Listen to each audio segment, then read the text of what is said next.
আল্লাহ তুমি যা করো সবই আমাদের ভালোর জন্য করো।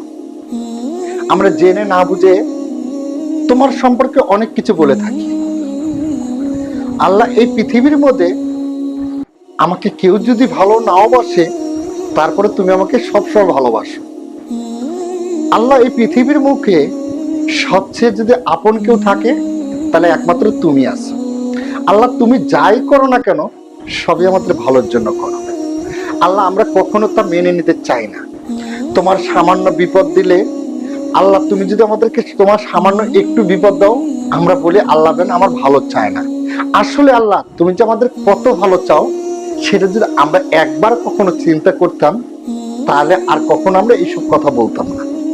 আল্লাহ তুমি আমাকে অনেক কিছু দিয়ে পরীক্ষা করেছো, আরো দাও, সমস্যা নেই। আল্লাহ তুমি আমাকে যত কষ্টে দাও না কেন, আমি কখনো তোমাকে ভুল বুঝবো না, কারণ তুমি তো আমার কখনো খারাপ চাও না।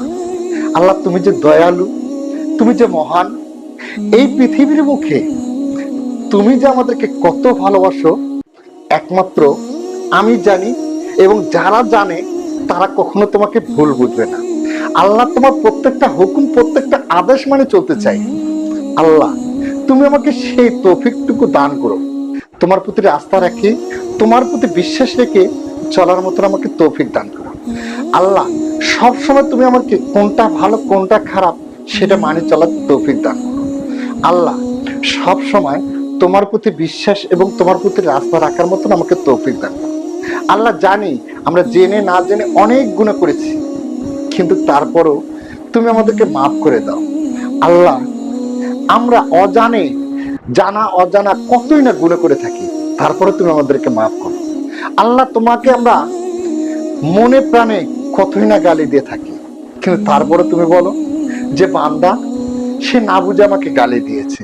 আল্লাহ তোমার হুকুম, তোমার আদেশ মানি সবসময় চেষ্টা করি চলার জন্য। আল্লাহ তুমি চাইলে এই বান্দার জীবনের সমস্ত গুণ তুমি মাফ করে দিও ইনশাআল্লাহ।